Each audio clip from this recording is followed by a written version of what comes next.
Welcome to this episode of Jack Talk. I'm your host, Jaleesa Whiting. Joining us is Associate Director of the Expo Center and Civic Center, Wendy Lee. Bailey Grindle and Katie Moslin tells us how to keep these SFA traditions alive, and a nominee for King sits with us. So stay tuned to this episode of Jack Talk.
Ever wonder how SFA keeps amazing traditions going annually? Joining us is Bailey Grindle from the Traditions Council. Hello, how are you today? I'm good, how are you? Thank you. And can you state your name? I'm Katie Melton. And what is your position? I am just a member of Traditions Council. Just a member. And what's your I'm position? Membership Relations Officer. Membership Relations Officer. Okay, so explain to us what Traditions Council is. We preserve and promote and support the traditions of SFA, just uphold them and stuff like that. Okay. Anything you want to add, or? We just mostly really take pride in all of the traditions here, and we like to help other students incoming, mostly a lot of freshmen, like just include them so that they can know about all the traditions, because that's really what ties us with our the alumni from SFA as well. Okay, so how did you guys become members of the Traditions Council? It's a process. You fill out an application and you go through the interview process, and there will be some officers from the officer board and then maybe a couple of members in there. And they ask you a series of questions, and we just go and evaluate all the applicants and eventually narrow them down and call them up and tell them they're part of the Traditions Council. Do you guys pick a certain amount during the year, or is it just like No, we generally have 40 to 50 members, and about 4 or 5 officers. Yeah, so. How often do you pick members? Every year or every semester? Twice a year for both fall and spring semester. Mm-hmm. Okay, and what made you ladies want to become members of Traditions Council? I was told about it by the president, Craig, and Craig Wright was the president last year, and Blake Taylor, our lumberjack, they were actually roommates, and I was hanging out with them one day, and they were like, hey, you need to join Traditions Council, and that's how I got started up. A lot of my friends, like from Jack Camp and SFA 101 and stuff like that, they had joined Traditions Council, and they would always talk about like how much fun they had, and I'd see them at different places, and I always was like, man, I really want to be a part of something like that, and so that's why I joined. Okay, where is the Traditions Council office located? It's in the Student Center, from the back with the seal. It's the only office in that room. Oh, in the back. Okay. So, like, what are the requirements to become, like, once you get the application, what are the requirements on the application or to become a member of Traditions Council? Well, we ask them to, name off 3 qualities that generally, with questions like this, that would help benefit Traditions Council. A certain GPA, I believe it's a 2.5 GPA. Right. You have to maintain 2.5 or 2.0 GPA to be in. You have to be in good standing with the school. Love SFA. Yeah, you have to love SFA, have a lot of pride in the traditions. Just do it for the right reasons, mainly. Like, we love anyone who comes in, and we can tell they're enthusiastic about the traditions, and Okay, so talking about the traditions, what tradition, like, I know you guys are really over a lot of stuff that goes on during homecoming week. Are those your only responsibilities? Like, no. What are all the responsibilities of Homecoming is Tradition our main responsibility. We also put on, last year for the first time, we put on a Doches pageant, which was a dog pageant. So all the dogs from students in the community came in, and it was actually a huge hit. So we do that. We did a 5K. We didn't do that last year, but that's generally an event we did. Run for the ring. What else? Run for the ring, so you can win a class ring that way. But we do SFA 101 presentations and do a lot of traditions tours and educate like the community. We used to do the traditions tours. We don't do that anymore. We hand that over to Jack Walkers. But yeah, we did that. And then really what we're known for is just the spitball events we get thrown, the last minute things that we have to scramble together to get. So yeah, we have a lot of those. That's very interesting. I know that there was the tie-dye event on Tuesday at the Rec Center, and they were telling us how basically it's thrown, you guys and them, collaborate on it. Can you give us some more details about the tie-dye event? Well, yeah, obviously telling the Rec. We don't put that on. That's most of the Rec. We help publicize for it and advertise for it, get the word out around campus, and then all the students will show up, and they actually facilitate it. Okay. And they make tie-dye shirts. Okay, well, we actually have a clip of the tie-dye event at the Rec Center. My name's Katie, and I've worked here at the Rec since 2009. I'm currently the coordinator for promotions and sponsorships, and the tie-dye event is something we've done. This is our 7th year. It's an annual homecoming event that we do, and it's really just for the students. It's something that we do to give the students some spirit for homecoming. They get a free shirt, they come, they tie-dye it here at the Rec. They get to design whatever design they want to do, and they can either take it home with them, or they can actually leave it here with us at the Rec Center, and we'll tie-dye it and have it ready for them to pick up and wear to the homecoming game. So it's really just to spread school spirit, and we usually get about 600 shirts every year. So we want to make sure that there's enough for everybody to come and tie-dye. So every year, the weather's been great. The rain has held out today, so it's been really awesome. And I think we've tie-dyed a lot of shirts. People come in, we provide the shirts, we provide the dye, they provide the fun, and they come have a good time.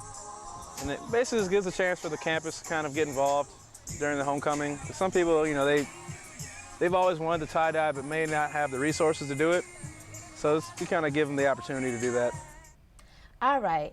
So that looked like a fun event. I know that you guys are involved a lot. Do you guys pick the theme for homecoming? The theme? Yes. Oh, yeah, we discussed it at our retreats during the summer. Okay, so what made y'all pick 90s?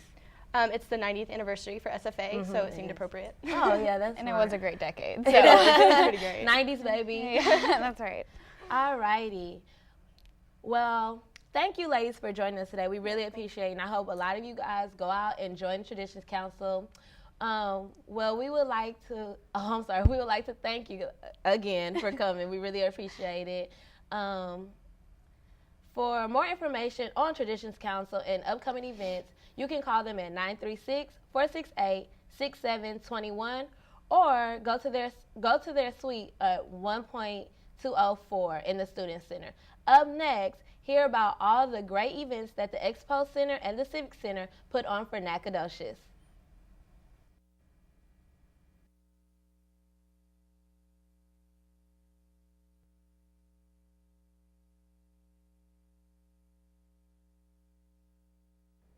Welcome back to Jack Talk. I'm your host, Joy McElroy. Wendy Lee, Assistant Director of the Expo and Civic Center, joins us today. Thank you for coming. You're welcome.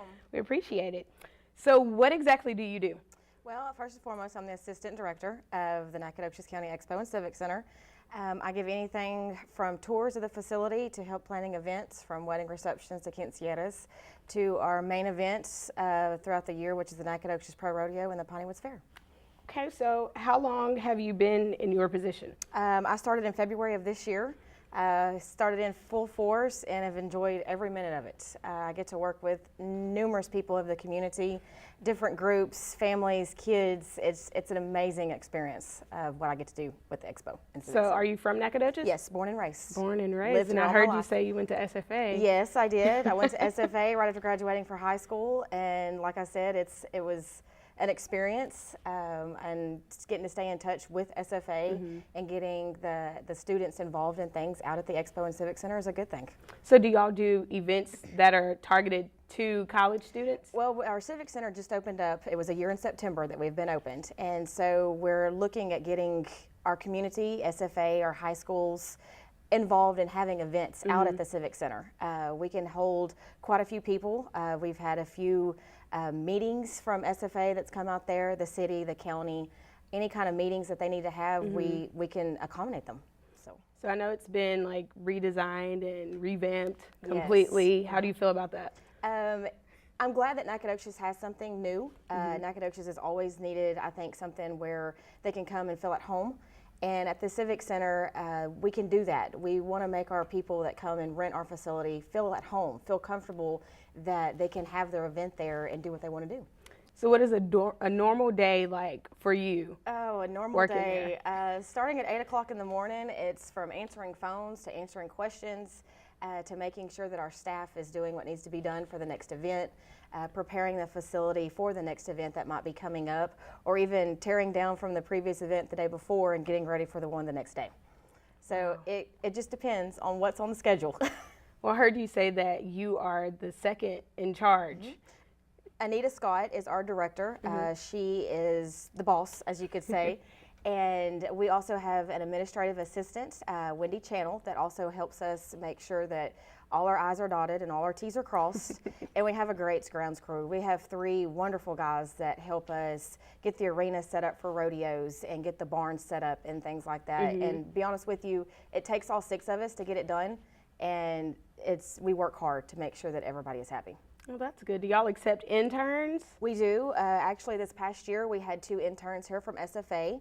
That was getting a hospitality degree, and we just try to teach them, you know, what they need to know in the degree that they're getting, you know, how to handle events and how to talk to people on the phone and, you know, things like that. And they were great. They helped us out so much, much needed help. That's really good. How much work goes into the events that are put at the Civic and Expo Center?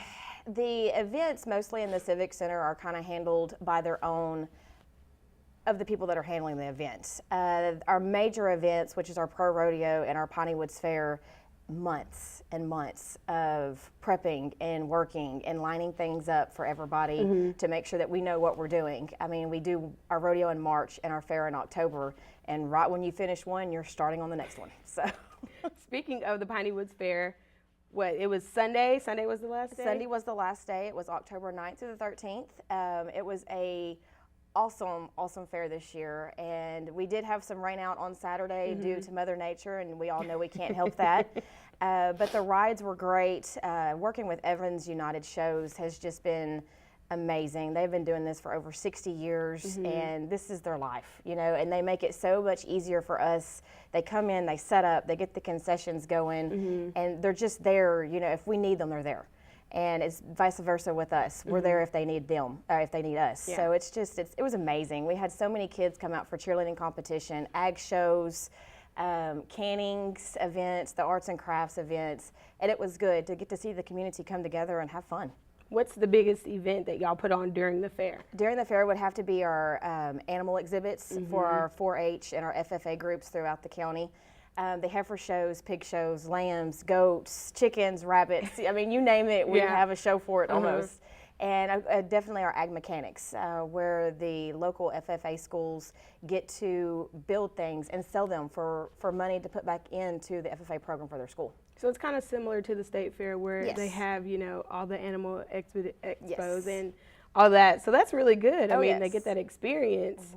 Oh, okay, so what about vendors? Do different vendors come out as well? This year we had a lot of vendors that came back. I think one of our vendors was Laquette Chiropractic. He'd been there for 20 years as a vendor with the Piney Woods Fair. Loyalty. And we've had some, East Tex Tractor had been there for 10 years. And then we had some for the very first time this year come out. And that's what we like to see, because we want our vendors that have been there for many years to be able to share their experience with the new vendors coming in.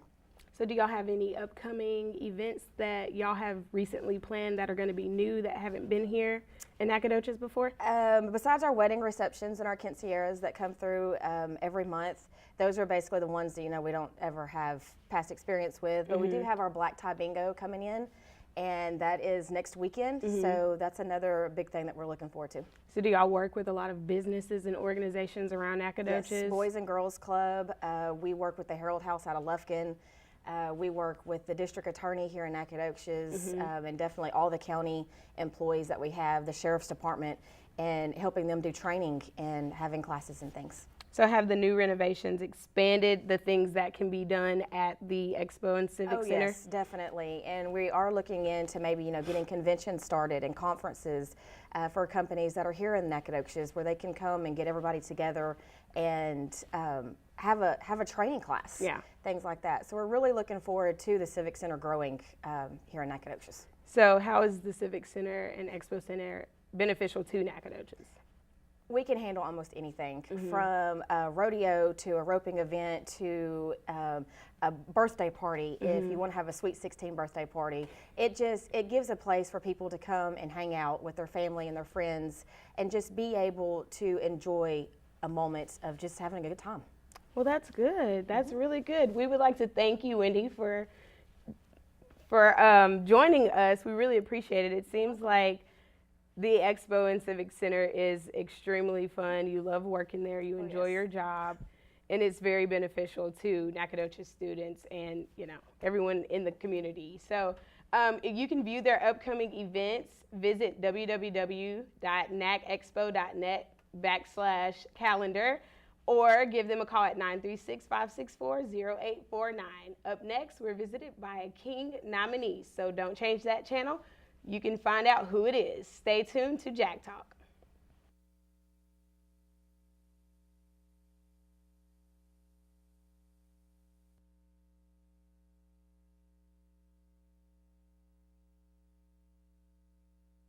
Welcome back to Jack Talk. We feel absolutely honored by having Homecoming King nominee Devontae Hill joining us.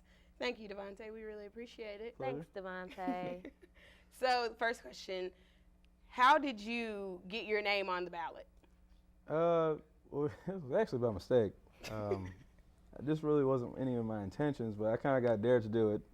Someone didn't think I could do it, and of course, you put me on the spot. I'm like, I'm gonna come out.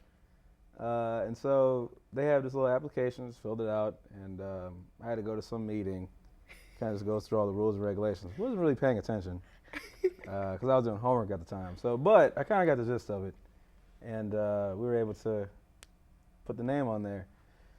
The 2 days after that, I didn't really have any plans as far as advertising goes, but I did make a flyer, and it basically Just had one? Yeah, just one Okay. flyer. And it was basically just me with an American flag in the background with, hey, vote for me. It's not like I'm going to shut down the government. So, but yeah, that was, and now, of course, got this hat too. So How does it feel to be like a nominee who just kind of is doing it just to do it? Like, now that your name is on the ballot, do you really want to win, or is it just kind of still like a fun thing for you? Yeah, I mean, I'm not really that big on popularity contests. I mean, I don't really care much for people liking me, but it was kind of a change to see if, like, I saw, like, a lot of people came up to me and said, hey, I voted for you. I was like, cool, I haven't talked to you in, like, years. I'm surprised you still know me, but that's cool. So if anything, like, that came out of this whole experience is just kind of just reconnecting some of the relationships that I've had before. Because you know how when you're like a senior, especially like upperclassmen, like your circle gets really small. Yeah. And so it was kind of nice to kind of, meet some people that like all the way from freshman year, things like that. So. Well, I know that you work at the rec. Are you running, like I know that they have different organizations that they run under. Yeah. Are you running under the rec? Technically no, because the rec's a department, so we're not a student organization. Yeah. So there's like some differences there, and also too, nominees can't have backing from organizations. All your funding is supposed to be yours. Do I buy that? No, because I saw somebody handing out Scantrons and a free pizza, and I was like, where are they getting all this money from? But hey, it's questionable, but I'll let it slide. But yeah, but most of the people who have voted for me, at least that I know of, are from people from the rec center. Have you, okay, I know that I did see people on the yard handing out Scantrons. I got one of those actually, and pizza, and I got some of that too. Did you do anything like that? Did you have a table set up? I handed out smiles. So I mean that was one thing. Most of the times that you're supposed to advertise like in the noon time, and that's usually when I'm off doing something, like I'm either at work or at the radio station. So I really haven't had too much time to advertise during that time. So I've basically been wearing this hat all week, and it's kind of just meeting random people whenever I see them. Say, hey, have you voted yet? But for me, and they usually ask me questions like why, and I said, that's a really good question. Let me get back to you on that. But I don't know. That's usually what I've been doing so far. Just kind of one-to-one Interaction with people. Yeah. I know that you guys find out tonight. Isn't it at 7 that you find out? Yes, it's going to be at the Cheer Off in the Grand Ballroom. So basically, organizations come and they cheer. Really, from the past years I've been involved with it, it was a really exciting time. And during that time, they're going to announce who won. They tally up all the votes. And the voting is based off of how many people voted for you along with participation. Oh, so it's not just, what do you mean participation? Can you explain that? They have different, one participation is the fashion show that they had a couple of days ago. Oh, okay. And so if you participated in the fashion show, you get 20 points. And then if you won the fashion show, you get an additional points. Oh. There's a trivia bowl that you can get points from. There's also an opening ceremony. If you went to that, you get points. You even get points for campaigning. If you checked in and campaigned for 30 to an hour, you would get some participation points for that too. So aside from the votes that you get from your peers, you also get extra points for attending the events that they have during the week. Yes. Oh, the blood drive is another one, and the food drive. So if you can donate to up to 25 cans. How many points do you get? Oh, you get a point for each can? Yeah. Wow, I didn't know that. I thought it was just based completely on votes. Can everybody come to the cheer? Yes, the cheer is open to everyone. Okay. So it's an open event. It's free, so you just kind of come in and It's enjoy. in the Grand Ballroom? Yes. Are you excited to find out if you won or who won, or are you rooting for anybody else? It's going to be really crazy if I win, especially if I haven't really done much to kind of, any effort towards it. But it'd be nice to see, what happens. I know I have some money on somebody who I think would be the winner of it, but I'm gonna keep that to myself. But yeah, I think it'd be interesting to kind of see how it all turned out, how all the points added up. Because I know a lot of people had problems making it to the participation. Most of the people that I know who are running also have a job. And so it was kind of hard to kind of balance that job with trying to make it to events. And I know I had that problem with the fashion show. I actually had to run from work with my costume from the rec center all the way to the student center, and I was 5 minutes late just to make it to that. So I know, other people had problems with it too, but let's talk about this hat. Let's talk about it. What inspired you to do that hat? I was in class, and my girlfriend was saying, hey, I'm at the Halloween store. Do you want anything? And something clicked to me. I was like, you know what? I'm going to take this opportunity. And I said, can you find a crown and a robe for me? You've been wearing the robe? I was going to do that. Unfortunately, the only type of robes or capes that she could find was for vampires and things like that. So that wouldn't really work. So she found this goofy looking hat. She's like, hey, you're a clown. You can wear this hat. That would make sense. She's like, you know what? I'm going to try it out. Unfortunately, I didn't have any materials in my room because I was going to have some kind of iron-on. Oh, yeah. With my That would have name on been it. much better. Exactly. So aside from the paper. Scotch tape and paper. It's low good budget. effort. Good low effort. budget. Okay, it was good. Is there anything else that you would like to say to everyone else that's running in the election? Yeah. For the most part, everyone's had a really good sportsmanship. I remember the time we had at the fashion show. Everyone was really nice and was able to. We had fun, pretty much so. Well, that's good. Thank you for coming. We appreciate it. Thank you, Devontae. No problem. The nominees find out whether they won or not tonight at 7. See who won at the parade and at the game Saturday. Best of luck to all the contestants, and thank you, Devontae, for sitting with us. And thanks to all of you for tuning in on this episode of Jack Talk.